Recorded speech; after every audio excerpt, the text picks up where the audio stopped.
portions and stuff. But it was just normal size to him. Yeah, I don't blame you for that. And we are live, and you can see my guest, Mason Jones, on your screen. Say hello to you. We're just going to add one more scene in. I just realised we've not added this. This is our new triple box here. Never before. Here you're making a debut. And you're fresh from your debut after the UFC last Wednesday in midweek at the... was it in Saudi Arabia, wasn't it? Something like that. And... it's a very impactful fight, wasn't it? And unfortunately, you did lose on points, but I'm sure you learned a lot from that fight, which you took away with you, and I'm sure you're going to come out stronger than ever and make a real impact in the lightweight division. But we know one thing, though, it's made the match of the month, isn't it? The fight of the month, which is very good, and it's very good to make an impact and to represent Wales and the UK. Yeah, definitely. Obviously, it was a tough matchup moving into it, but like my side of things, like I just didn't perform the way we planned. My game plan wasn't just to stand there. It was fight from fight. I did guess I could do the ball and ended up chasing back scores after the first round. But again, there's loads to improve. I'm back training next week now. Spend a couple of weeks soil. Then I'm going out to America to train out in the States 5 weeks. Then I'll get some training back home, and then obviously look to fight again in the next couple of months. Yes. And so whereabouts in the US are you traveling to go to then? Are you going to go on the East Coast, like New York or something, or are you going to the West Coast?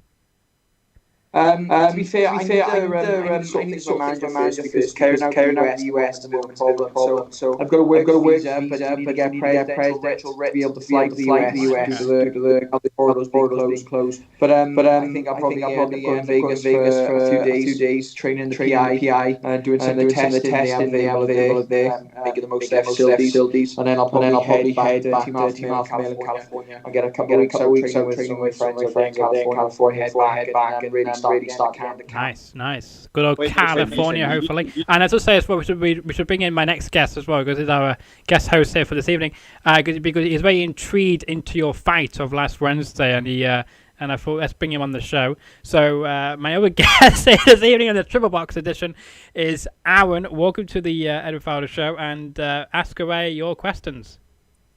Yeah. You were just mentioning California, United States. You know, I'm in California right now in the States. Have you? What are your plans there? I mean, you kind of touched on it, but how hard are you pursuing to, do training out here, or what's your perception of, our land? Which part of Cali are you in? What's up? Which part of Cali are you in? NorCal. So I'm like about 30 minutes out of San Francisco. Yeah. Well, normally I fly in San Fran, and then get Grey from there to Sac. I think, to be fair, I'll probably just fly directly to Sac now. Now I got a bit more money to spend. I was saving pennies the last time. Greyhound was dirt cheap, and it's like a $200 cheap enough for me to fly to San Fran than it was Sac. But yeah, I trained out in Sacramento like 6 times, I think, or 4 or 5 times. I love the place, the most chilled out place I've ever been. Like Sacramento is perfect for training camp. There's like hardly anything there. The weather's perfect. Like most of the time, it's like either decently warm or it's like hoodie weather, hoodie and shorts. Whereas like now, so we're expecting snow tomorrow. So we're expecting a couple of feet of snow. So it's not the nicest place to train, especially all the gyms out here. None of them are heated. They're all just sort of open door gyms, so they're always freezing. So I go to Sacramento, get some training in Team Alpha Male. Like I said, I love the place. My girlfriend normally comes out as well, or a few of my coaches. Obviously, with the closed borders, going to be a bit of a nightmare. But I got a few friends there, so I'll just crash with them and spend a few weeks training. But yeah, I'm a massive fan of Cali. The way it's going at the moment, if I can obviously get a couple more fights on my belt with the UFC and build my sponsorships up, I'm hoping to do sort of 6 and 6. So I'll do my winters in Cali and do my summers back here. One question before I hand it on to Ed about California. Go ahead. So how much? You mentioned the weather, and then from the outside perspective, that's kind of what we're known for, even though it's not great as people make it seem. But anyway, you talking about how it's warmer. It's warmer in California. That is probably where you're from. So how much of that is actually beneficial for your training? Because I know you want to wear a hoodie, you want to sweat more. So I guess trying to make weight. I know how the fight game works. So how important to training more? I guess warm weather. Climates. To be fair, most of it is two things. So there is a recovery aspect of it. My joints ache a lot less in warmer temperature. Whereas the cold, I get ache from my joints in different places with different injuries I've had, previous injuries, and you just stiffen a lot more. Obviously, it's a lot easier to snap hamstrings or pull muscles in the cold. You have to take a lot longer to heat up. Obviously, like when we was out in Abu Dhabi, that was the same for us. It was. Obviously, we do different temperature. We do Celsius other than I think it's Celsius we do. But it was like it was like 23 to between 23 and 26 in Abu Dhabi. So I don't know what that would be. Yeah. Converted to US Fahrenheit, I'm not sure, but yeah. It was decently warm. It's about the same as it is in Cali, to be honest. Most of the times I've gone out, so it was decent weather. And again, like it's just so much easier to warm up. And it's just a little bit more smoother. But the main reason I go to California and train in Team Alpha Male is obviously the level of sparring partners. Obviously, the guys train out there. You've got Touchy Feely, Darren Elkins, Chris Gonzalez, Cody Garbrandt. Obviously, I don't really spar with Cody, but it's just awesome being in the same room. There's loads of other Bellator level. Sage Northcutt trains out there. Like, just Max Griffin, who I always do some good sparring rounds with. Tawfiq come out to train. Tawfiq is the risen lightweight champion. So like you can always guarantee to get some really high level training partners and really high level sparring. And like back home, it's hard to get that level guys. Like, it's good. Don't get me wrong. I have good sparring partners here, but they just not the same sort of standard as you get from people who are training like professionals out in Team Alpha. Good point. I like it. Of course, he's very busy. You can see that he's multitasking, talking to us and typing on his laptop, I think, or whatever he's doing.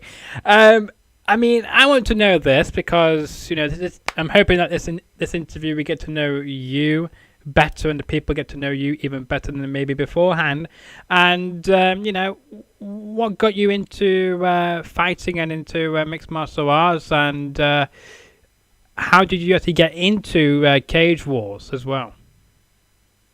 Right, so that's actually a decent amount. So it's between 72 Fahrenheit and 78, so nothing too hot, just quite. Good to know.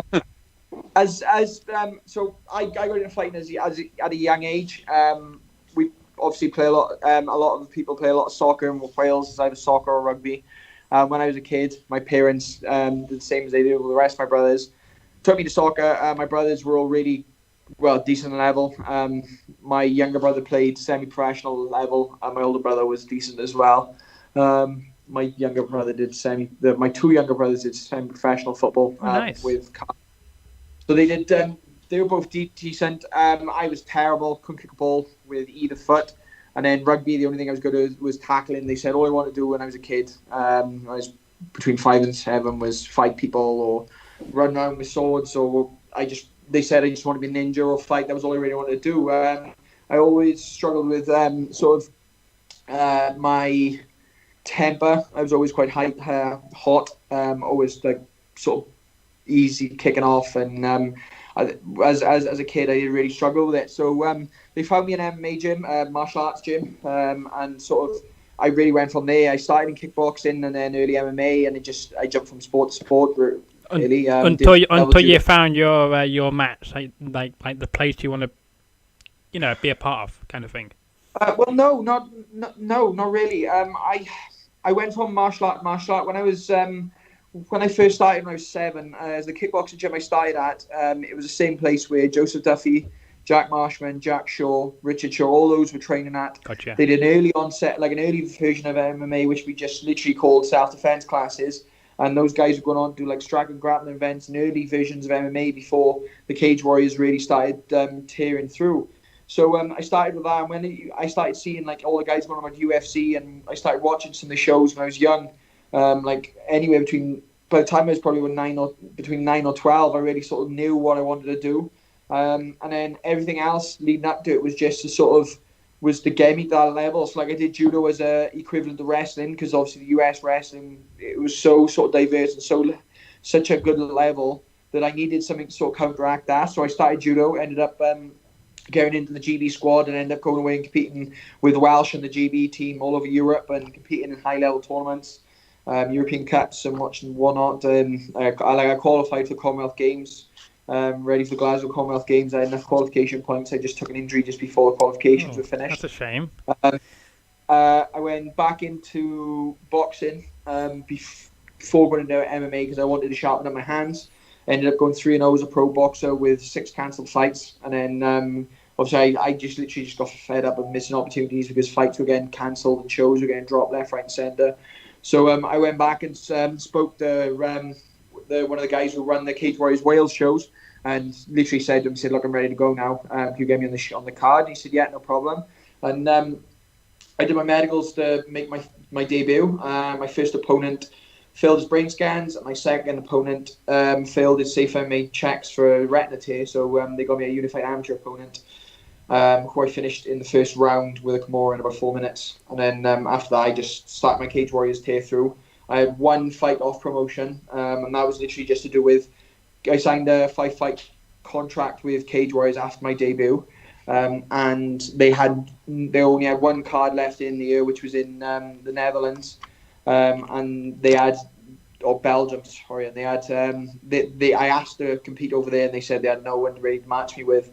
So I asked to fight on a off-card promotion, and they allowed it because I hadn't started my contract yet. So I had 1 fight off, and then obviously I had the other 8 with Cage Warriors then. Yeah. Went right through up until I made my debut with UFC. Last Wednesday, yeah. The rest is history, kind of thing. Because he had 10 wins in Cage Warriors, and we hope to see you get some more victories under your belt in the next few months as well.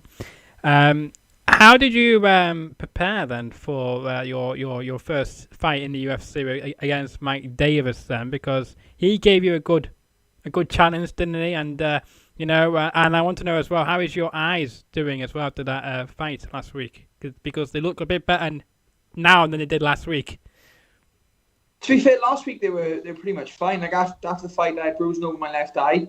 It was literally just a bit of a bruising. There was no damage. I think I had like a 30-day ban after the fight, medical suspension, which is basically the minimum you get for a 3-round fight. It was a bit of bruising, nothing too bad. My camp went really well. We did this camp back home with the COVID regulations and stuff, made it a little bit difficult. But we got on with it, to be honest. With the elite athlete status, we managed to build a camp around me. And it was probably the most my coaches have really been able to concentrate on me without other distractions from. So yeah, it was good camp. I felt good moving in. There was a couple of little things moving into the fight I wasn't that happy with, but I went out there and I performed the best I could. I fought a stupid game plan and lost a close decision. No excuses. I just didn't do enough.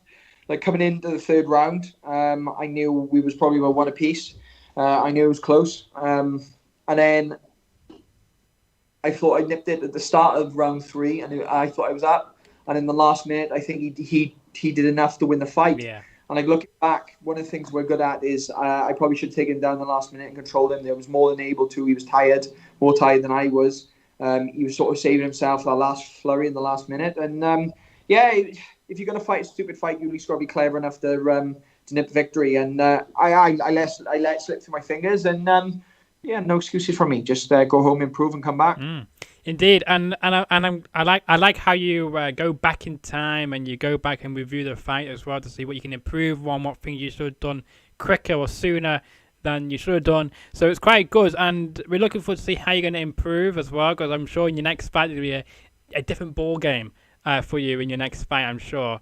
And is there anything you took away from that fight which you're going to improve on?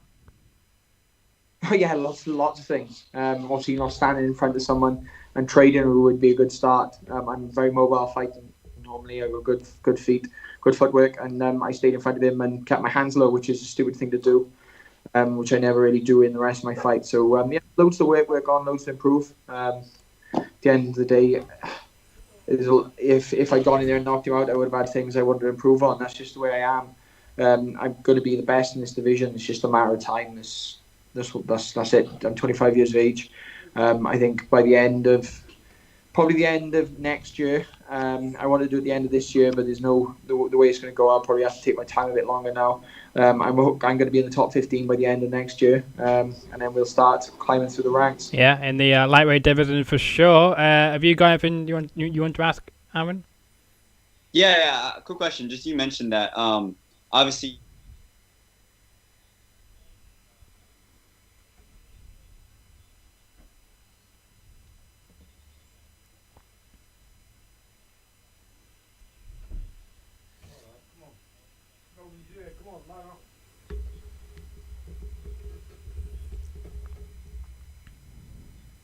ABC, wasn't there?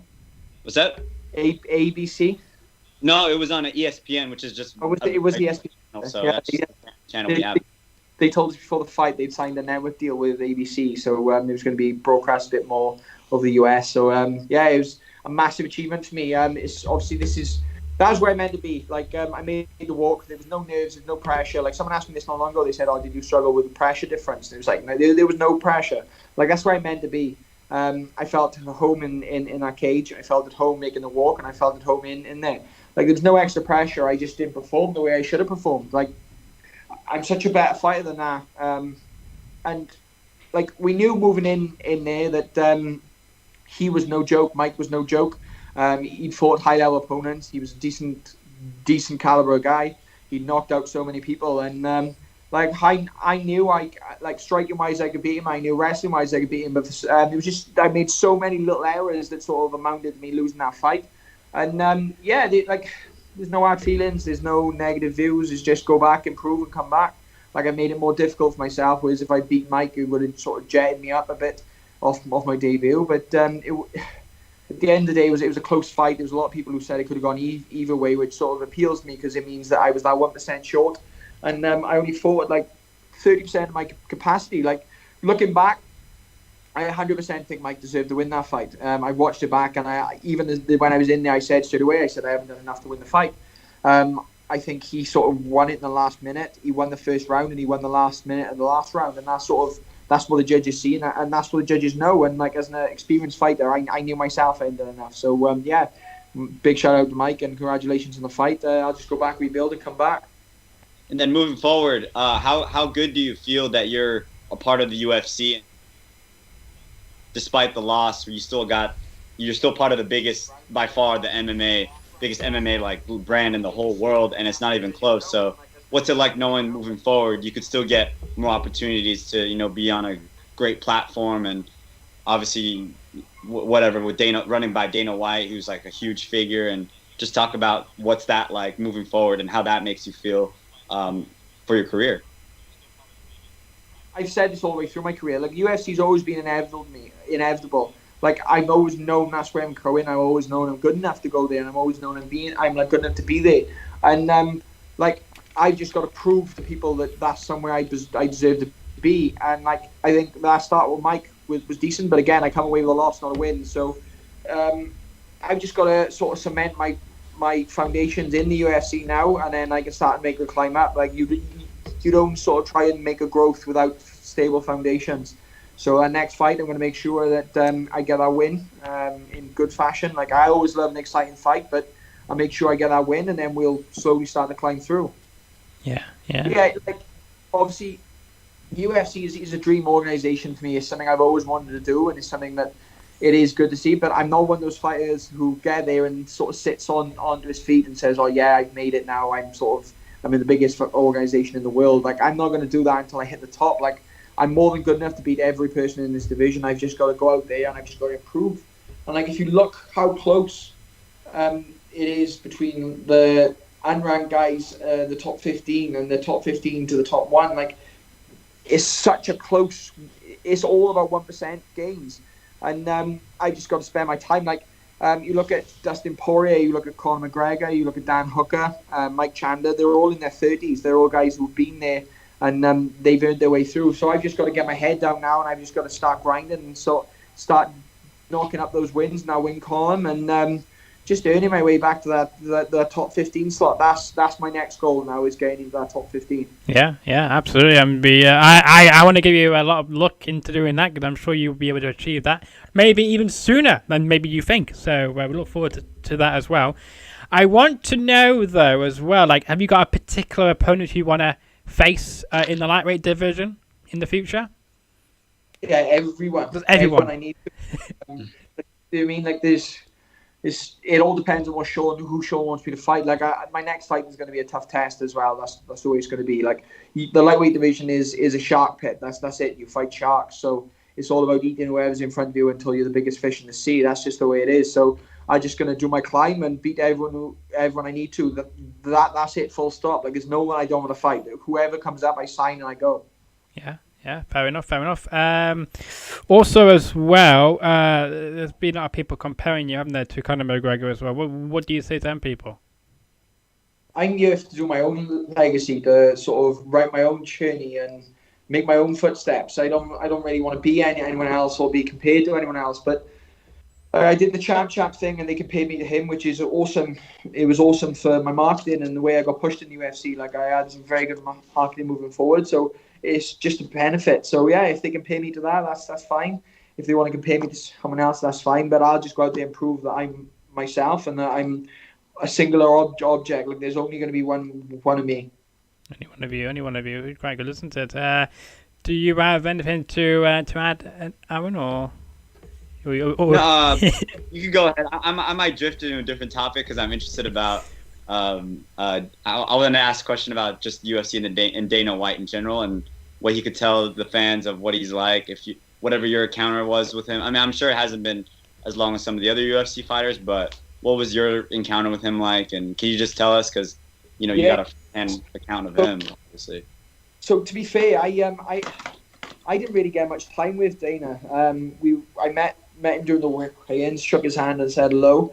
But I sort of, it was difficult. So, like, I wanted to get that win and then introduce myself properly and go across and make myself known. And obviously, when I didn't get that win, I didn't really get the opportunity to. So it's something for the future. But yeah, I haven't really had much contact with him. I met him a few times, which was surreal. But I had a nod a few times when one of the times I sat in the hotel and he sort of give me a look.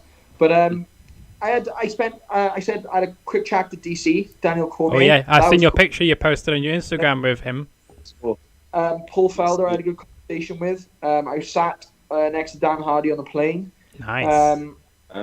I seen Max Holloway sat on the pool.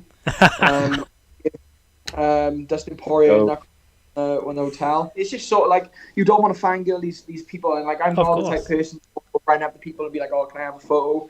It was just sort of like, I seen Dustin give him a knuckle bump and just said like, oh, best luck with the fight. Seen Holloway around the pool and just let him do his thing because he was chilled before he fought. Like, all these guys, the same things. They want to get away from it themselves, and they just sort of doing their own thing. So, like, obviously, you want to say hello and you want to talk to these guys, but like, I'm not there for that. I'm there to fight. So it was just quite chilled out. Like, obviously, the Cormier thing, as we was walking out to the restaurant, he was waiting for his food. So we took the opportunity to say hello and asked him for a quick photo. Mainly, I was just surprised at how small he was. I thought he was bigger than that. I really thought because he looks so big on TV, but it must just be the camera. The camera makes everyone look big. So hopefully it'll make me look massive and like a giant on TV. Well, it did. Believe me, it did. Yeah. It did. I have to say, because to me, you look taller than you did in that picture you took with DC. So no offense there. But he's probably got like 100 pounds on you. Yeah. Yeah. I don't know, mind. I put some weight on since that fight. I'm a big guy at the moment. I need to get back running properly. Yeah. Oh, I'm sure we look forward to seeing more of your Instagram pictures and maybe videos of you training in the coming weeks and whatnot. And for anyone who don't know where they can find you, they can find you on Facebook, Twitter, and Instagram on your screen right now. Facebook, you can find him at Mason the Dragon Jones. I like the nickname you got there. Twitter, Mason Jones 1995 and Mason Jones 95 on the good old Instagram. Very unique social media links you have there. Most people keep them very simple, but not you. You have very different ones, kinda. Yeah, obviously the accounts I've had with me since I did the judo, so they lasted a long way. It's literally just my name and something, and my date of birth at the end. But yeah, you can catch me on YouTube as well, Mason Jones MMA. I do a day in a life of series, which has been picked up really well. Oh, that's good. It's only been going for 3 months, and following's been well. We've had good reviews back off it, so you'll see a bit more of my training in depth in there. So I'll do a lot of filming out Team Alpha Male because it's such a friendly atmosphere out there. Obviously, you just sort of like sat around talking to Uriah and Cody Garbrandt, training with Feely, Elkins, going through town with Chris Gonzalez and all sorts of things. So yeah, I'll make sure I film when I get back out there and film on the PI and different things like that. So yeah, my YouTube's a good one to catch. Instagram, otherwise, I do most of my updates. That's where I'm on most of anything else. I do tweet a little bit, but I'm just fed up with my notifications at the minute. All my notifications and message requests are turned off at the moment. That explains it. That explains why I didn't receive my tweet until this morning when you liked it. That makes perfect sense. Don't blame me there. I'm kind of turning them off on my mobile phone as well. So I only get them when I go on the app now, which is quite good. But I mean, it's a cracking documentary, and I'm glad. I'm so happy that the series you decided to create is taking off hugely on YouTube, and I hope it continues for you. I'm surprised you're not on TikTok. No, I can't do it. It's a bit cringy for me. Yeah. I don't blame you. YouTube. Don't blame you. I haven't downloaded the app. You're not alone, man. I refuse to download that app. I don't care if I lose, if I don't get as much exposure on whatever. But if you don't like it, man, don't feel pressure to do it. You're not missing out. At one point, I was going to start a Twitch stream from just when I was playing COD all the time. But by the time I started camp again, I'm either training or I end up reading or sleeping just because I just need the downtime. So something in the future. You can watch me just get murdered on COD flat out. But I haven't played. On your what's it on? Do you play it on a console or on PC? PlayStation. Yeah, I not a PC gamer. I haven't got that much money. That's fair enough. Yeah. Now we know where we can find you anyway. When you do begin your Twitch streams, which will be quite entertaining because you're quite an entertaining person. So I'm sure when you decide to do a Twitch, you should get a lot of attention for the right reasons because I'm sure people find you hilarious. I'm focusing on getting to the 100k club first. That's my goal for the next couple of years. 100k club on YouTube and 100k on in Instagram. They're my retirement funds. So if I can build those up, then you do whatever you want then. Yeah. So yeah, that's concentrating on. I'm sure you'll get there within 2 years. I can just see it. I can see it now. It won't take you too long to get there. Trust me. It won't be long. It won't be at all. Mason, also, go ahead. Let me ask this question real quick. This is kind of, I honestly, as you speak, you're so entertaining. You make me think of like a bunch of other things that may not be related to your fight last week. But obviously, since you're a fighter, it had me thinking your face looks pretty good considering you just fought last week. But could you just tell us, or someone like me, or I don't know if Edward's been in a fight. I've never been in a fight. I never got hit in the face. Could you just kind of explain like what that feeling is like? Because y'all are tough. I mean, you get hit in the face. I mean, what goes through your head? Like, do you kind of just shrug it off, or how painful is it? Good question, by the way. I like this question. Have you ever broke a limb? Have you ever broke anything? I had a bad foot injury. I was in a boot for like 3 months, but the foot is not the face though. Did you feel it or did it go numb? When it happened, it probably went numb for a little bit. Yeah. Yeah. So when you fight, you're just so in the moment. You don't really feel anything. Like I've been hit with like elbows and my eyes split open and different things, and you just feel it go warm. It just goes warm, and you're like, oh right, I should have blocked that, man. Or like you get hit with a massive shot, and you're like, oh yeah, I really should have kept my hand up for that one. Yeah, it's just part of it. Like body shots are probably one of the worst. because when you eat a body shot, your diaphragm closes up completely, and where your diaphragm closes, you go to take a breath, and it's almost as if someone's holding your ribs closed, so you can't inhale lungs. So that's what it is, because you're trying to breathe, and it's almost like you're choking on nothing. So body shots are definitely the worst to eat. You just have to hold your breath for a bit and sort of just wait for it to come back. So you would say once you get hit in the face, like if you get hit enough, it just goes numb, and you don't really feel it until once you're done fighting? I wouldn't even say if you get hit enough. Like first shot, you like unless if you warmed up well and you're really switched on. I don't really feel anything when I get caught. You just sort of know you're like, all right, definitely need to keep my left hand higher. Whereas even in that last fight, that wasn't going through my head. I was getting hit. My left hand was like glued low. I was getting hit over the top all the time. My coach was like, hands up. And I was like, yeah, of course, no worries. So, everything's sort of like you're just in the moment. Like fighting is the biggest buzz in the world. Like I've skydived, snowboarded, rode bikes, ATV'd, surfed, dived. I've done loads of stuff. Like I think I clocked something like 40 solo skydives before I went back into pro MMA. Well, before I went more than 5-0, and everyone made me stop. Obviously, just because the injury, it was just a waste of time if I got injured. Same as snowboarding. And there's no bigger buzz than fighting. Like it's the biggest buzz in the world. Like there's no one that I can't explain it to someone. Like getting into a fight outside is such a buzz, even if it's for like 5 or 10 seconds, because there's so much danger, so much adrenaline. But when you fight in a cage and you fight on one of these shows, like I spend most of fight day just trying to stay calm. So like I won't read, I won't watch films, I won't watch TV. I'll just sit there and just sort of like try and chill out, close my eyes and stare at the ceiling. And then I try and sleep as much as possible. So like this fight, we left for the hotel at 4:30. At 1 o'clock I went back to sleep. I didn't sleep until like 2:30. Got up, got changed, and just sort of like you just trying to stay calm because everything is so exciting. Like it's that new car feeling. It's like that new holiday sort of vibe you get. Everything, and you're trying to stay as calm as possible. And it's like it's that times 100. So you're just trying to relax. And like people always say this, like how do you handle the nerves on fight day? I don't ever get nervous. That's it. I never get nervous. I just get excited, man, because that is what I meant to do. And I put all the preparation in. My mental place is solid. I give 100% my training. My diet is 100%. Like I know you never noticed that because I always look quite chunky, but I diet hard. So like everything is 100%. Like I make sure I control every single percentage I can. So when I go in there, there's never any nerves. It's just going in there with the whole mentality of I'm just going to demolish whoever's out in front of me. Whether that's Conor McGregor, whether it's Habib, whether that's Mike Davis, I'm just going to go out there and just try and decimate. Yeah. Why not? Why not? You got a good opportunity to do so. So I do that. You want to say something? No. Okay.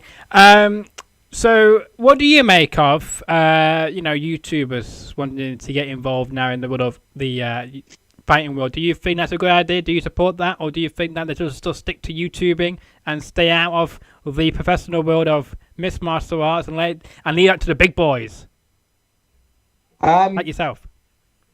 To be fair, I always look at myself as a product. I'm a product. Before I'm a fighter, I'm always a product. This whole world, no matter what you do, is all about product marketing. Like, if you've got a massive following on Instagram or YouTube or social media, whatever platform you push, and you've got a big enough following, you can sell anything you want. My girlfriend follows Emma Chamberlain a lot, so Emma Chamberlain's a YouTuber with 9.98 million YouTube followers. She sells her own brand of coffee now. Wow. Makes thousands off selling coffee. Do you know what I mean? Yeah. Like I could sell hand soap if I wanted to, if I had a big enough following, and I could make millions selling hand soap because if you've got a following, you can do whatever you want. If a YouTuber wants to fight and they can push the money up, no problem at all. Let them fight. That's the way it is. Anyone should be given the opportunity to fight. It doesn't matter where you're from or your background. And people say, oh, they're not good enough, they don't deserve to be there. If they don't deserve to be there, then they're going to get knocked out and then they won't come back. Like, fighting sports, especially with martial arts, is the only sport in the world where real is 100% real. There's no way to hide. There's no way to sort of run. When you're in there, you're in there. And like, no matter what people say about like Logan Paul and or Jake Paul and the way they're what they're doing, or KSI, like they're fighting and they're training hard and they're performing, and like Jake's got or Logan, sorry, he's got really high level wrestling. He did high state wrestling and did a high level. So if that guy wants to go into MMA, let him go to MMA. Like at the end of the day, they're only going to benefit because all it does is just pulls more attention into the sport. And if it gets kids watching the sport more, and that ends up getting kids following me, I'm all for it. Like I'm all about focusing on myself. I'm not a negative person, so I always focus on the positives on things. And like for me, there's a reason I'm trying to build a YouTube following up now. Like we've been doing it for less than 3 months, and I've picked up over 1.5 thousand followers on YouTube. Do you know what I mean? So like it's such a good thing to do. Morgan Charrier just hit the 100K club on YouTube, and he's the Cage Warriors featherweight world champion. So he's earning a decent following and a decent income. And like if I could build my YouTube following up so that I can pay my coaches a salary and make their life easier, then that's only going to benefit me on the long term. So yeah, I think people can do what they want at the end of the day. If they can build following up and they can bring the money in, then why not? Yeah, why not indeed? Good points. I'm going to say good points there. Also, as well, is there anybody in the world you would love to fight in, or don't you care where you're not fighting? Yeah, you will fight anywhere. Sorry, I don't understand the question. Can you say it again, please? Like, have you got a particular place you would love to fight in, or do you not care where you get to fight in? So, dream venue, I'd love to fight anywhere in the US because the US market is the biggest market for fighting in the world. I love the States. So, I'd love to fight Madison Square Gardens, Vegas. Japan's another one. I'd love to fight in Japan because the Japanese people, they're so respectful. They love fighting so much. I just love fighting. I love fighting in new places. Australia's another one I'd love to go and fight in. New Zealand, it doesn't really matter, wherever, but definitely the US. The US is one of the biggest markets, the breach. I've got a big following in the UK at the moment, and it's only growing. So if I can start getting some US fans and building up a following over there, it's only going to benefit me. And money's in the US. Do you know what I mean? It's always ever been. Like there's a massive following in Dubai and the state and the Emirates states, but obviously building a following in the US can only benefit you over a world stage. So definitely over in the US. Yeah, definitely. I agree with you there. And so does Aaron, because he gave you a thumbs up when you said about the US. Yeah, you got one fan right here from the US, from California. You got one. Yeah, I got one from the US. But I mean, he wants to main event Madison Square Gardens, the most famous arena in the world. I don't blame him for that as well. Kind of thing. In New York. Hey, I would argue, Edward, it would probably, I don't know if Mason would agree. I would argue the MGM Grand in Las Vegas is a bit more grand. In my personal opinion, no, I agree. Maybe because that's the boxing fan in me, but anything in Vegas, T-Mobile Arena, I know the UFC does a lot of fights there. If you fight T-Mobile Arena or MGM Grand, I think that's, I don't know. Mason, what are your thoughts? We're asking you the question.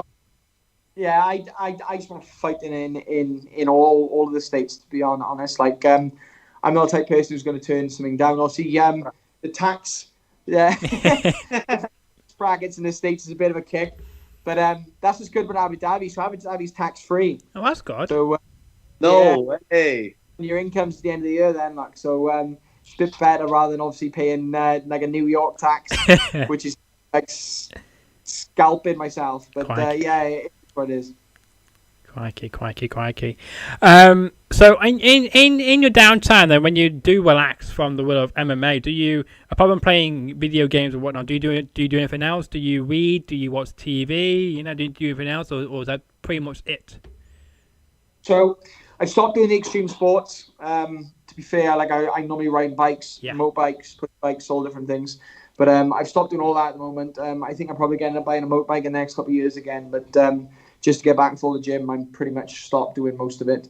I don't really watch much TV at the moment. I usually watch a lot of films in cinema, but obviously cinemas are closed at the moment. And most of the time I just read. I read loads. I read hundreds and hundreds of books. Like I think at the minute now, since my fight, I've read 4 books since I fought last Wednesday with all traveling and sitting by the pool and stuff. So I do read a lot. But yeah, I play games. I haven't played in a while now with camp coming up. I like to throw myself in and just spend some time with my girlfriend. But yeah, I don't really have much hobbies when it comes to that. Like fighting is my entire world. I just fight. Yeah, don't blame you. Have you ever drove a? Do you fancy driving a monster truck? If you haven't done that before, are you into doing that? Yeah, all our stuff. Like the only thing on that is I'm a bit of an idiot behind the wheel when it comes to vehicles and stuff like that. I always get carried away. So I haven't. It's something I'd love to do. Like new experiences like that is just such a buzz.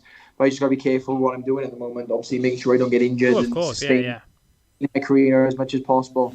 I mean, like in the in the near future, like in the once you've get time away and such. But for people who are watching this, by the way, you could see Aaron on your screen there doing something with his wire there. So was that like your headphones or charger there?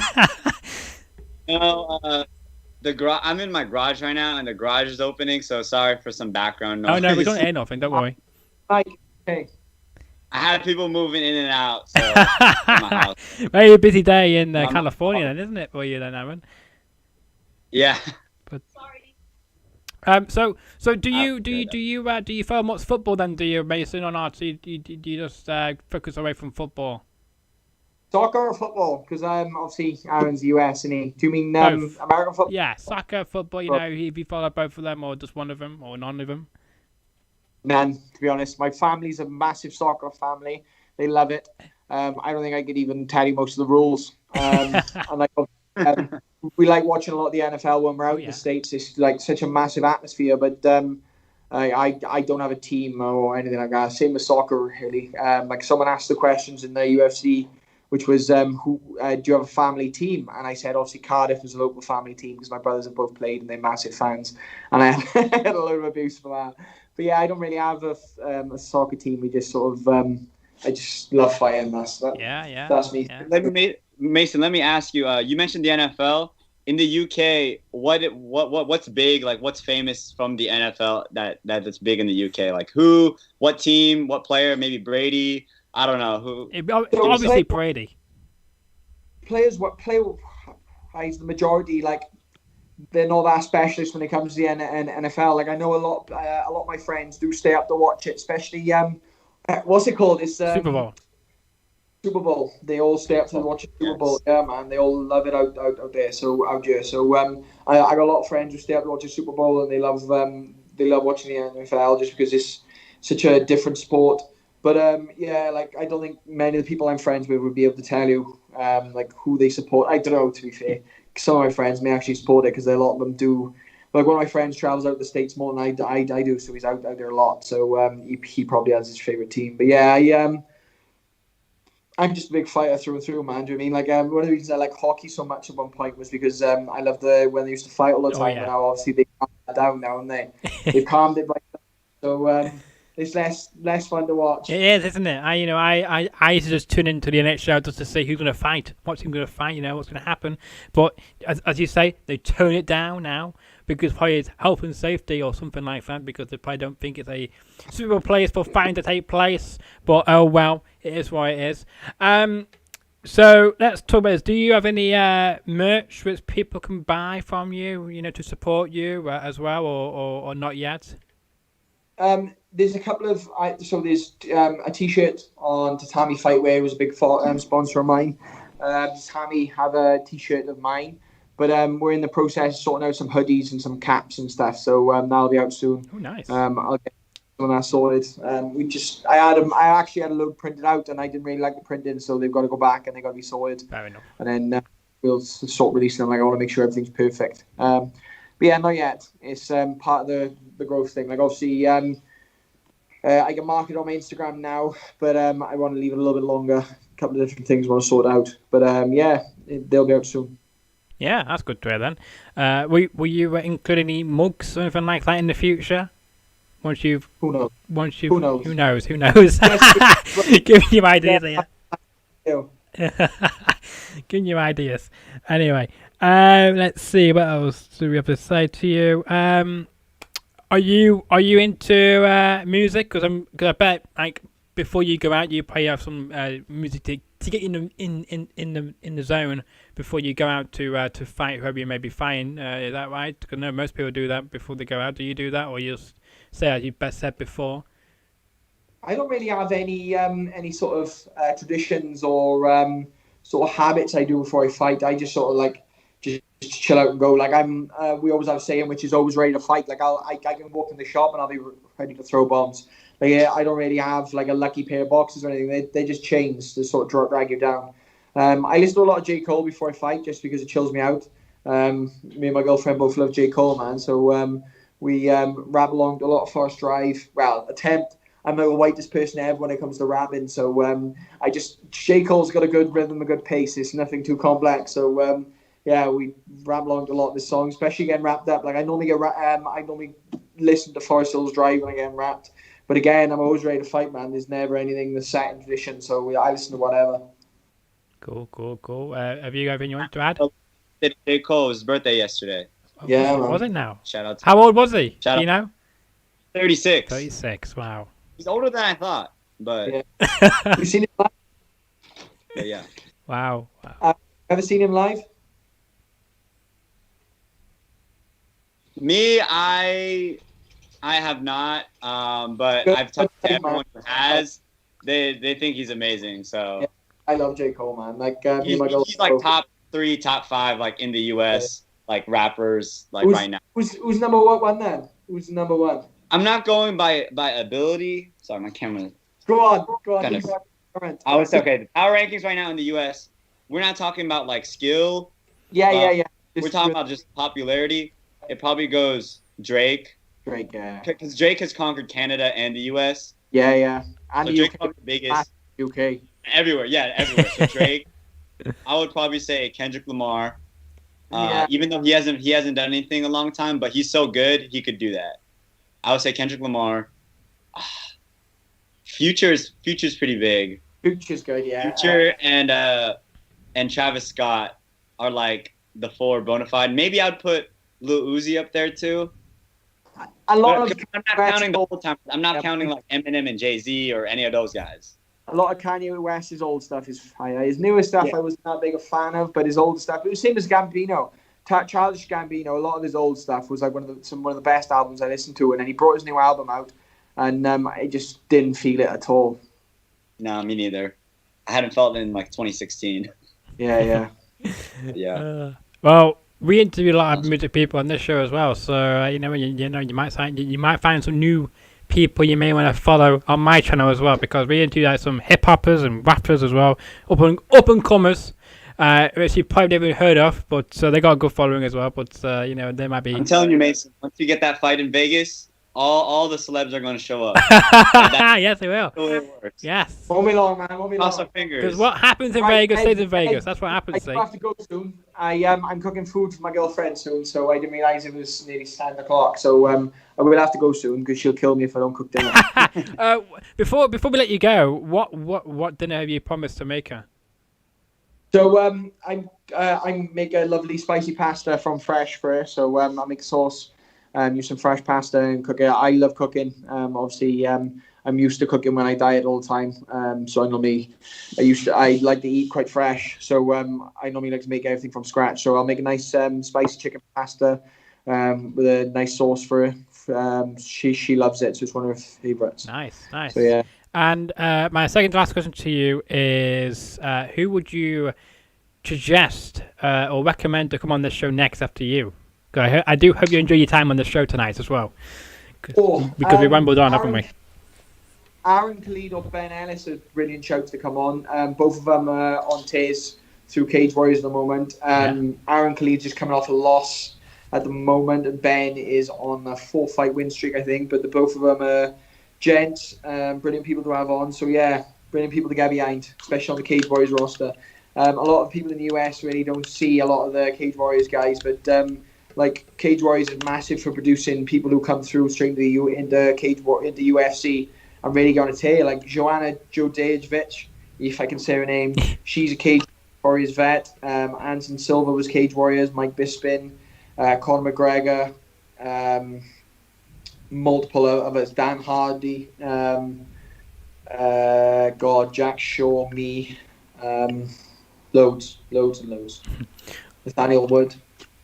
Well, we appreciate all those recommendations you do, and I'll reach out to them and see if any of them will be interested on coming on the show. But we'll let you go now and let you cook your dinner before your girlfriends get mad at you, and we don't want that to happen. So enjoy the rest of your evening, and I do hope you come back on the show again. Yeah, loved it. Thank you very much. And Aaron, it's good to catch you, man. Definitely. Catch you soon. Yes, you too. Best of luck. Bye for now.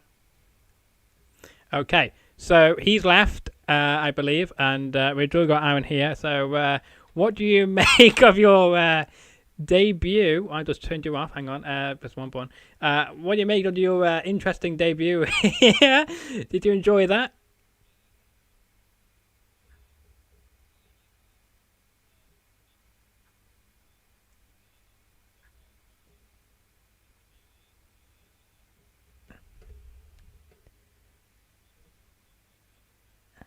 Yeah.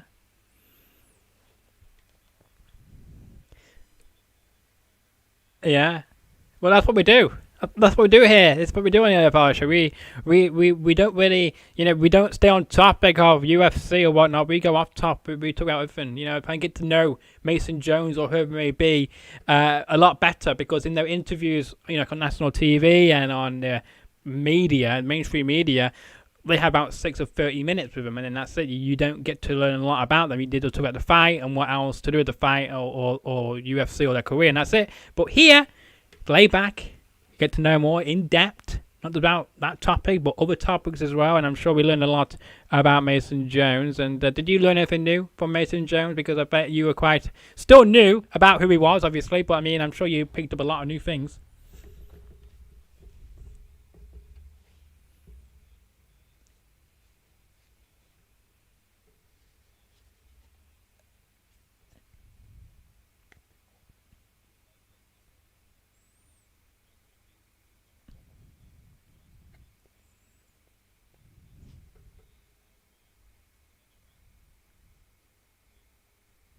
And what they say about when they just get numb or whatever pain they got to go through. But those are all really interesting points. It is indeed, and I do apologize for everyone who was just tuning in, because we had some echo at the beginning of the show, because I've never done it before, a trouble box. So I had some issue with the sound, because it was picking up, because when I did a tutorial on YouTube of how to set up 2 people on Skype, I kind of three call, they said it will pick up your audio individually. Well, that didn't happen here tonight. It decided to pick up both your audios twice. So we had a bit of an echo going on.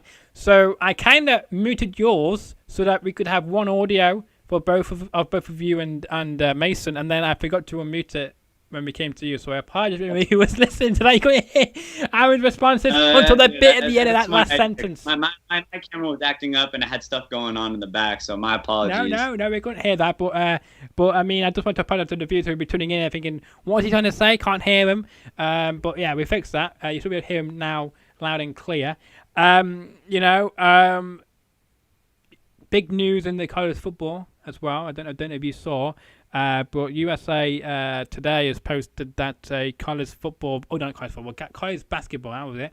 College basketball, a game of college basketball has been cancelled.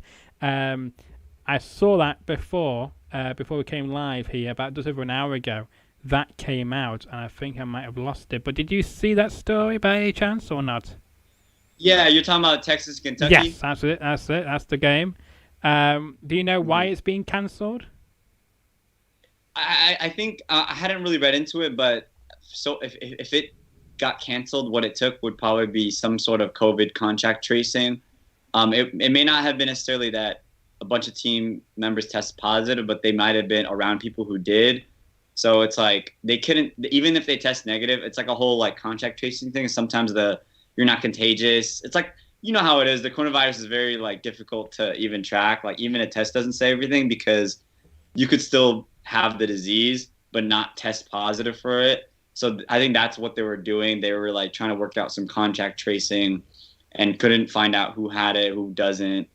So they wouldn't just take the chance and decide not to. Yeah. I'm pretty sure that I need to read into it. No, you're on the right lines. I'm just reading from USA Today, and I quote from the USA Today. they're saying that it's been cancelled due to a combination of positive testing and contact tracing and quarantining of individuals at Kentucky. So it's to do with Kentucky team, where the Wildcats reported all team activities for the next 48 hours. Would have brought the Longhorns to Whoop Arena as part of this weekend's Big 12/SEC Challenge Series. The Longhorns already had 2 games postponed like this week against Iowa State and TCU before coach, don't pronounce his name, Sakura Smart announced he had tested positive for COVID-19 on Monday. He's been quarantining since. Damn, that's... I mean, let's just hope that they kind of work this out before the NCAA tournament. I mean, I'm sure people outside the U.S. aren't familiar with the NCAA tournament. Probably not. Depends because we do have ESPN, and you do have college basketball over here, so there might be. Okay, yeah, that's basically like the postseason for college basketball. So it's like one of the most watched events in the U.S. at least. So hopefully this doesn't happen there, because I hate for these kids, college kids, to not be able to get an opportunity to play in this big stage. So fingers crossed they work this out. Yes, fingers crossed indeed. Fingers crossed indeed. I don't know I can't remember if you're a baseball fan or not, but I can't remember. But I'm just going to say it anyway, and you can just huge baseball shake fan, hands yes. or whatever. So according to as well, apparently the Chicago Cubs have signed Jock Pederson to a 1-year deal, which is worth $7 million. It's a lot of money just for one baseball player. The thing about baseball is what makes baseball unique from the other 4 major league professional sports in America is that they don't have a salary cap. So they could just pay whatever they want to whoever they want.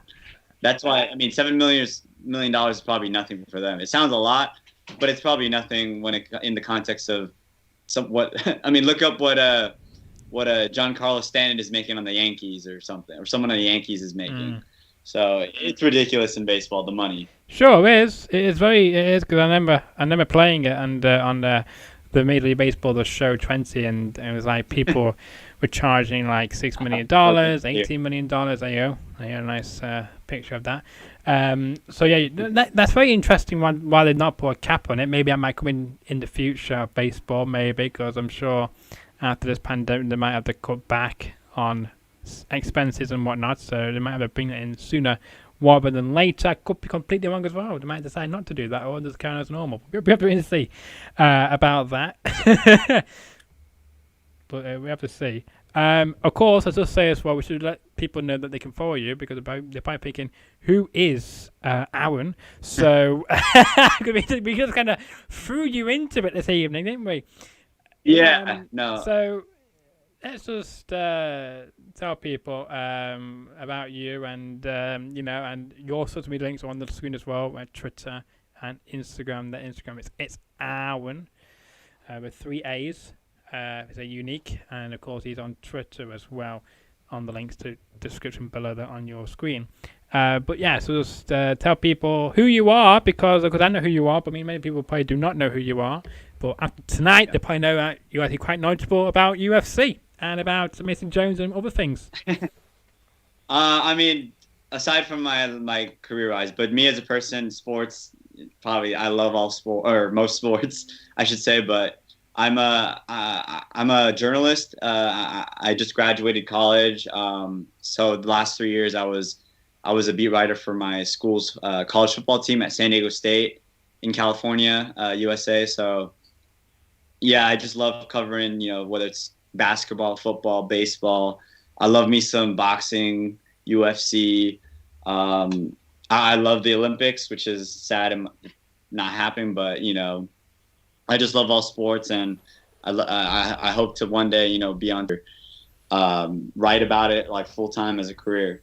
Yeah. We never know what may happen, as we saw with Mason Jones. He wants to get up to 100,000 subscribers on YouTube, and then open up his own Twitch account for his retiring fund. I think he said something like that. So we wish him the best of luck. We wish you the best of luck if we're going on TV. Hopefully you get to it for ESPN, means we get to see you on UK TV over here. Hopefully for baseball or basketball or college football, or even on American football as well on Sky Sports. But we have to see. Fingers crossed. Because I know you kind of changed your Twitter description now, haven't you? It was free agent. It's now multimedia journalist. Can you give any hints of what that means? Have you signed with somebody, or have you? I am in the works of. I will disclose. I am in the works of interviewing for a job. Interesting. And also, I just didn't want to put free agent for too long because it just sounds like. I mean, it's true. I don't have a full-time job in journalism, but I don't want to put that. I'm unemployed basically. So because I'm still writing. I'm still active. I'm still tweeting about sports. I'm still writing stuff. So I don't want to make it seem like I'm not active. I still am, but not in the sense of I'm contracted, I'm salaried, and all that. Yeah. So I just took out the free agent part because.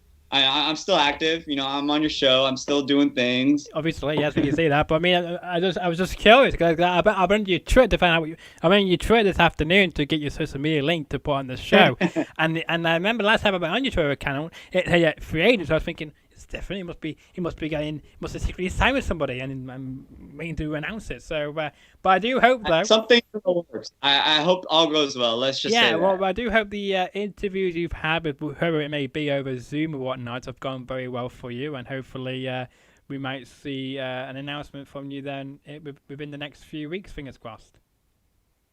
Let's hope. Yeah. Fingers crossed. Let's hope so. Because I'm sure. You will probably send this to whoever you need to send it to now. Say, look, I've just done this with this guy now with Mason Jones with me. So you can probably take some snickers of this now with Mason Jones. Like, I'm gonna redo my reel right now that I have on Twitter to add these clips because not every day do you get to interview a pro UFC fighter. No, it's not. But I know you were quite impressed with my boxer. I wasn't you, Otto Wallen. Hopefully, we'll bring you back on the show again soon. Oh, that makes me regret. One thing I didn't ask Mason about was boxing. Yes, he's in, didn't you? I'm sure he was interested in boxing in some capacity. But he's a fighter, isn't he? So he probably is into boxing as well. So you're probably right there. You missed opportunity. Yeah. I missed an opportunity, but I couldn't ask. Well, what you could do is you could always pre-record a message and then we can play it to him the next time he comes on the show. So just in case you can't make it in person, in case you are signed to a good old network or whatnot, and you can't be on the show again, then we can play you that question, and then I can send it to you privately. I think here's your answer to whatever question it was you want to ask him. I'd like that. There you go. It is, because this is a bit longer tonight because we've got Aaron on because we want to talk some other sports. So if you do have a sports question, because there's a lot of people tuning in, let me know. We'll answer those sports questions you've got because, of course, some breaking news came in before we got in that college basketball game, not college football. I'm still in the football mode because, of course, it's next Sunday, which is the Super Bowl next Sunday. Live on, I don't know what network it is over there, but it's on Sky Sports in the early hours in the morning. And, of course, it's got Tom Brady involved. As always, people always say, people didn't think Tom Brady would be in the Super Bowl this year, but I said from the beginning, he will be. It's Tom Brady. No matter what team he goes to, he will be in the Super Bowl one way or another. Same with Gronk, because he's part of the same team as Tom Brady, And the Patriots did not do very good this year, did they? Because they didn't make it into the playoffs, and maybe they might regret it now getting rid of the Tom Brady and Gronk. I doubt it. They needed the GOAT. Nah, they didn't. As long as Tom Brady can play, he'll be in the Super Bowl every year. Believe me or not.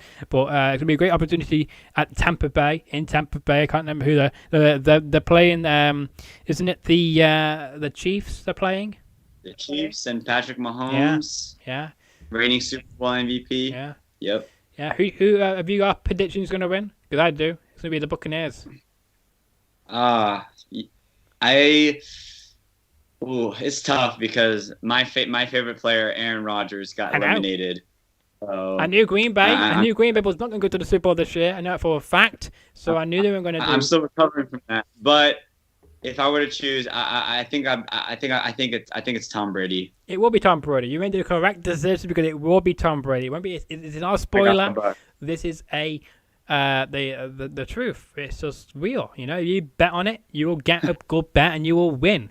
Trust me. Trust me on my bet. Tom Brady will win. Can't bet against Brady. That's the GOAT. It is the GOAT. But like Bernie Sanders, he's the GOAT as well. He's everywhere now. You know, he's the meme of the internet at the moment. If you like him or not, but you know, Tom Brady will win. Aaron Rodgers. If you miss Aaron Rodgers, you can catch him every Tuesday on a different show on YouTube.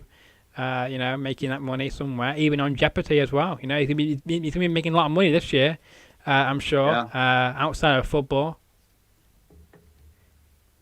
Exactly. Aaron Rodgers does it all. Are you gonna be tuning in? Apparently, he can't get the Super Bowl. He can't get the Super Bowl. No, he can't. No, he can't because he's not good enough to get to the Super Bowl this year or any other year.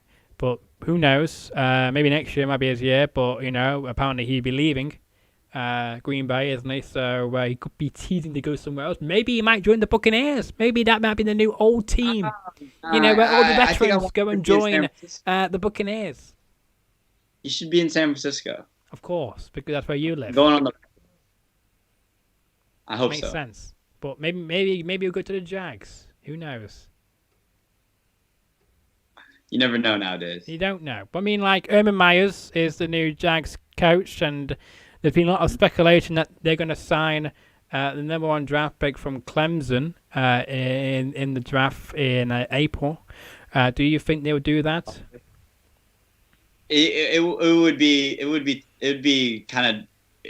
a mistake not to be honest. Trevor Lawrence, he's amazing, and if he lives up to the hype, he could be one of the greatest quarterbacks like probably ever if he lives up to the hype.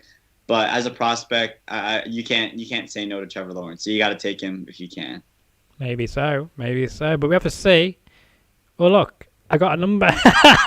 I have a free app, and I don't know if I should show this on the stream or not, but I got this free app where I can text US people, and I got some random number. I get a lot of random numbers now ringing me on this app, and it's annoying because half of them I don't even know who they are.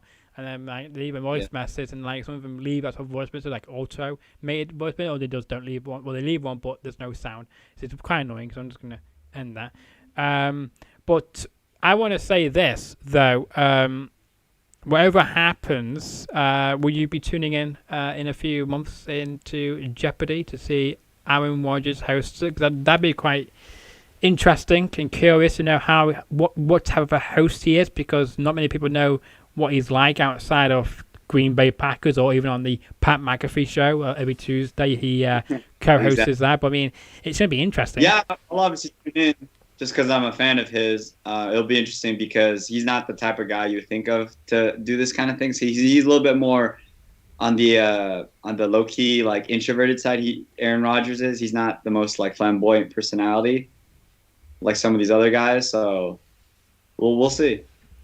We will see, but I mean, when it was first announced, I thought it's a joke. I thought someone made this up. I thought it was a joke. I didn't actually think he was actually going to be on Jeopardy. This is Jeopardy with your guest host Aaron Rodgers. I thought I would never hear those words going to come out of the announcer who's been doing it since the beginning, who's in his 90s. He's still here today doing the great intros he does every single day.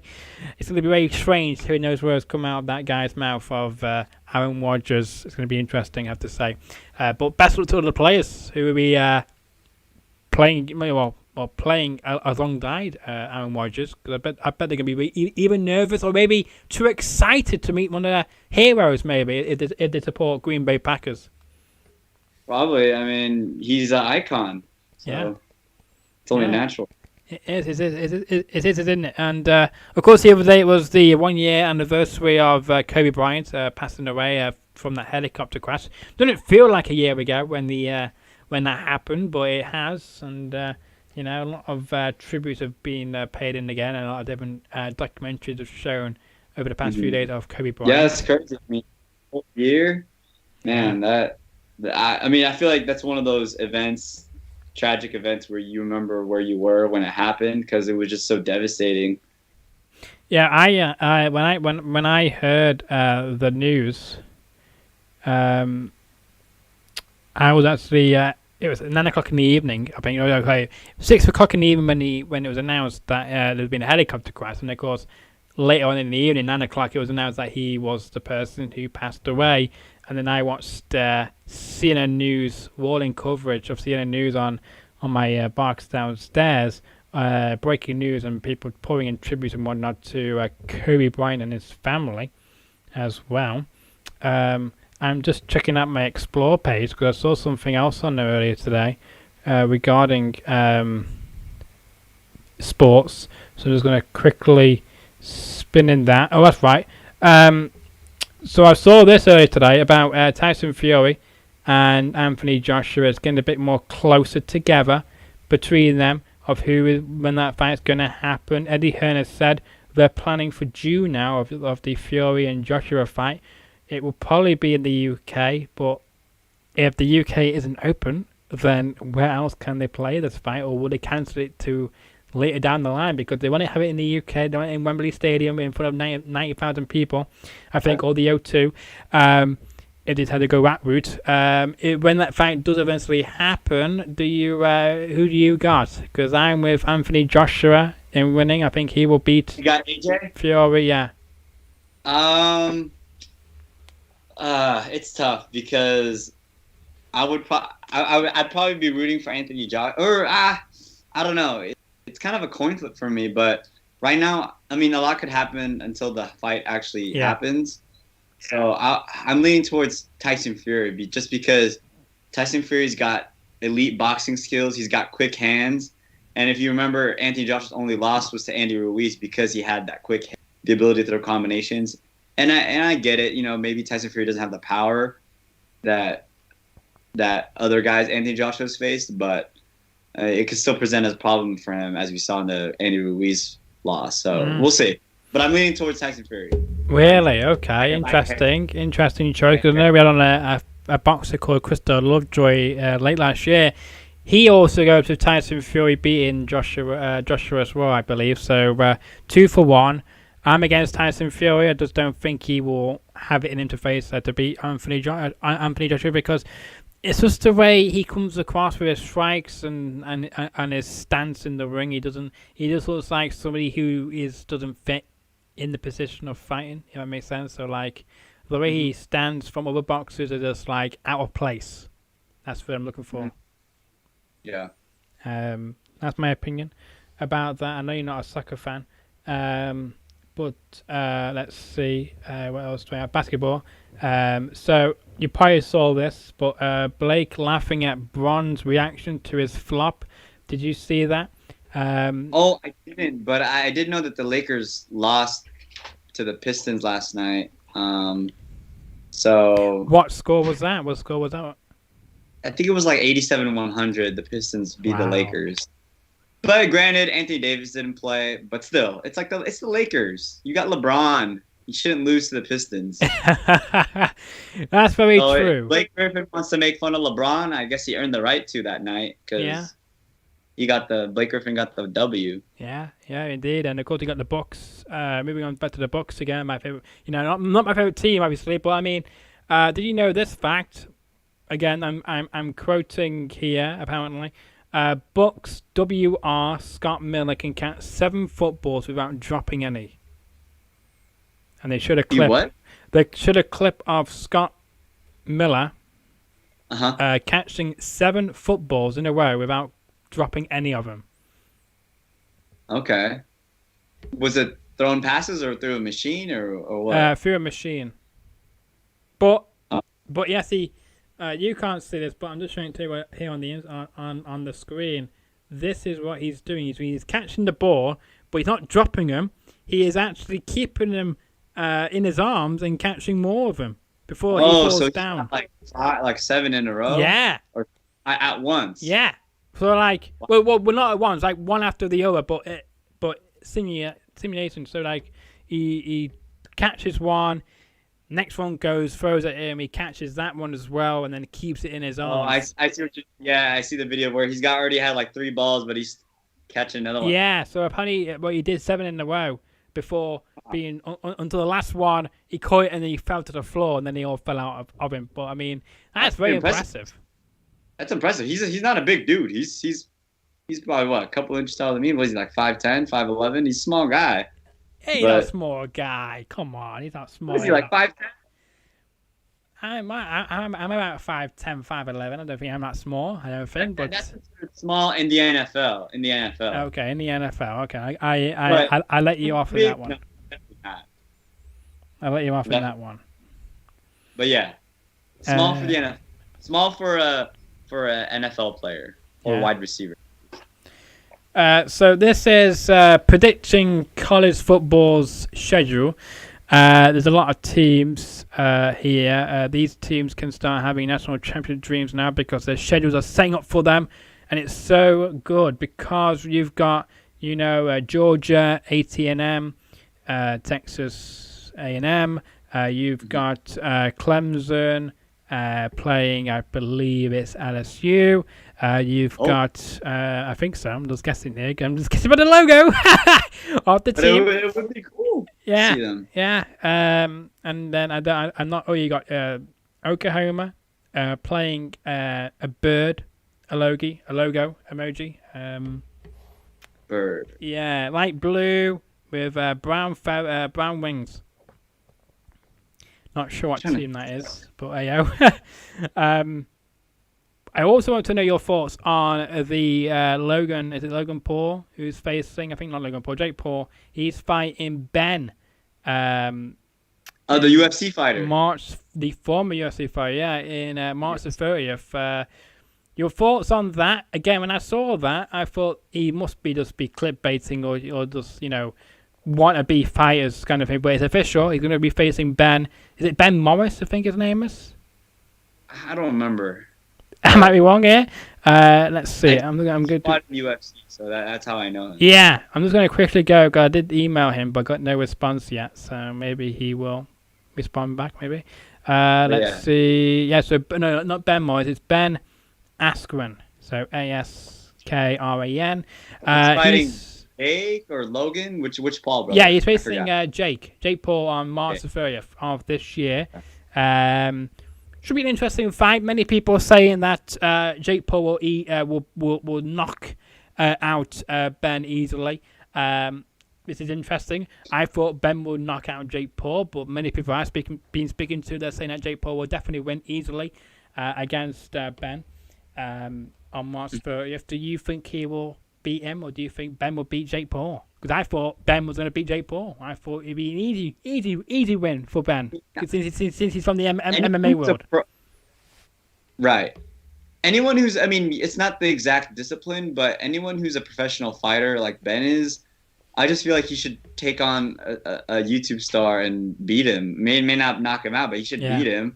That's what you would expect, but I guess maybe I don't give the Pauls as much credit as they deserve, but they haven't been training their whole lives for this. They could be good, but they're new to the sport. As someone like Ben, who's probably been training, maybe not in boxing necessarily, but in fighting for the majority of his life. So and that's my thing. But like Mason said, it will benefit both fighters. Yeah. Like both have a following.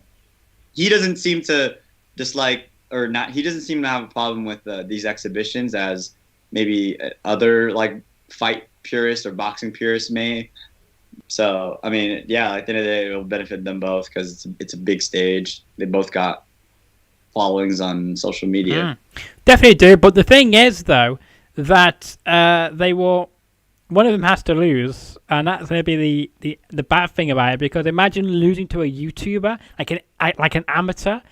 That's got to be. So Ben has way more to lose than Paul, because it's you're a YouTuber, you lost to a professional fighter, so exactly. But if it's the other way around, then it looks bad. And it's like with it's like I was trying to say before about maybe YouTubers should just stick to what they know best and just do that instead of trying to mix it into boxing or the MMA. Leave that to the professionals, to the big boys, because if you want to be an MMA fighter, then you should be an MMA fighter. If you want to be a YouTuber, be a YouTuber kind of thing. Don't be a YouTuber, get very popular in that sport, then try and dig yourself into other sports like boxing and MMA. I just don't believe it brings anything to it at all, apart from bringing new fans. But again, they're going to watch it just to see you get knocked out or win, and that's it. They're not going to return to boxing again or UFC or whatnot to see other fighters. They're going to see it just for you, and that's it. Mm-hmm. That's what I take away from it. It's like the other day on Nickelodeon when they were showing the AFC. Was it the AFC? It was smart because it brought in a new demographic of fans. You got little kids, more interested in football. Yeah.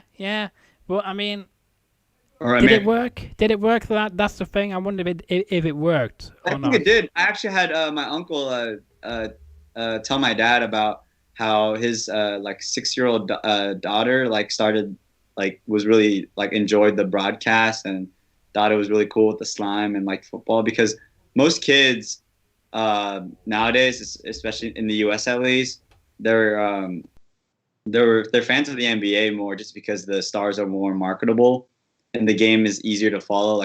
Basketball is easier to follow. That's why football. So that's why they want to do that, I guess. So I think it worked. I mean, if one of my cousins says, who's 7 or 8, likes what they did, and then I'd have to figure if there's more than just her who tuned in as a kid. Yeah, I agree with you there, and I just think, I just thinking if the child or whoever who's tuning in understood what the game was, because I know they explained the rules and everything like that beforehand, I think, and I know they had I think SpongeBob and the green the green liquid they used for the Teen Choice Awards, and I know that was present. I believe that's in the slime. I believe that was present at the game as well on Nickelodeon. It was maybe not physically on the field, but it was on the broadcast. They CGI'd the slime in. Yes, which I thought was fun. And I believe in the halftime they had a mini game on Nickelodeon. Was that also CGI, or did that actually happen on the pitch?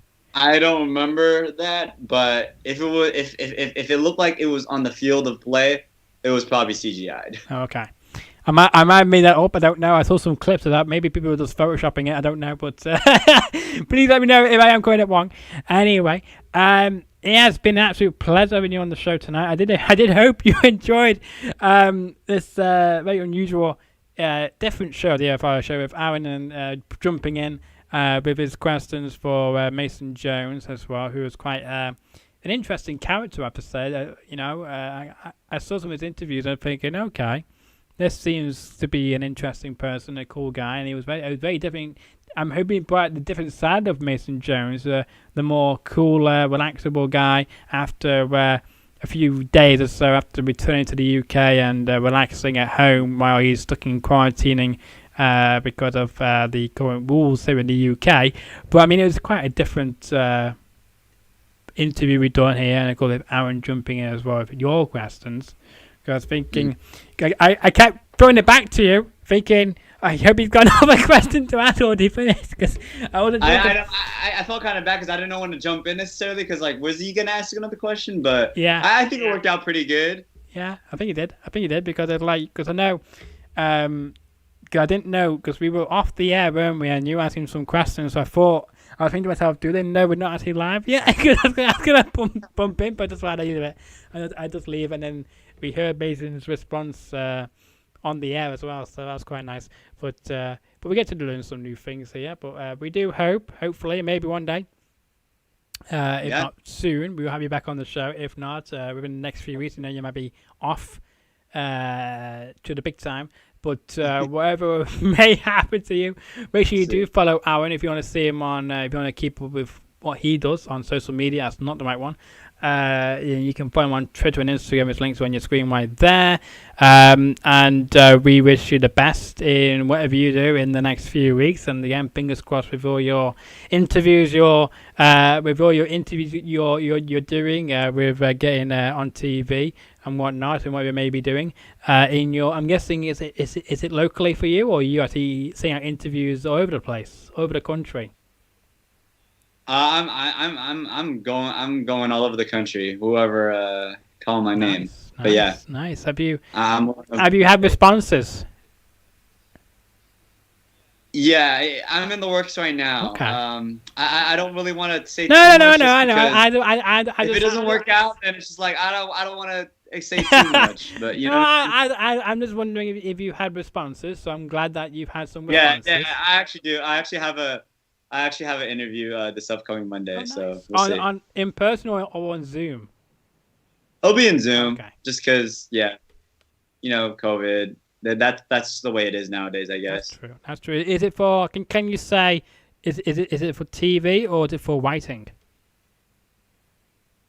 Or not? It's for a newspaper. Oh, okay. Nice. Publication, yeah. Well, we wish you the best of luck, and I'm sure if any developments happen, then you can find all the links, social media, and Twitter and Instagram. You're not on any other social media, are you? Like on YouTube or on Facebook, anything like that, or are you? I don't have I'm not on YouTube like that.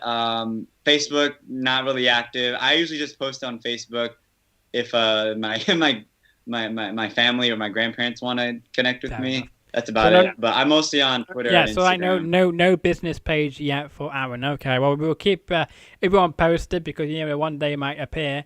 So we'll keep everyone posted about that as well. Well, it's been a pleasure having you on the show, and whatever else you may have to do this morning, because I know it's like 11:30 a.m. where you are, so you immediately. I'm gonna get something to eat, but yeah. You probably had to go a bit earlier than usual, probably, to be a part of this live stream this evening. Thank you but yeah, you're welcome, and enjoy the rest of your day. And of course, who's watching this live on YouTube or on demand, I hope you enjoyed the Mason Jones edition of the show with, of course, guest host Aaron here this afternoon, and of course the many different sports topics we discussed briefly at the end of the show as well, where we talk about from basketball to college football and to the NFL and to the MMA as well. So I think we covered most things there. If I did not discuss something that you wanted me to discuss, then leave it in the comment section below, and I will discuss it in my next live episode with whoever it may be, because at this moment in time I don't have anybody else on the show at the moment. I have reached out to several people on both email and on social media. So far, they've not responded to me. They either have seen my message or they've not. I don't know. But I'm going to try and nail them down and see if I can get a response out of anybody.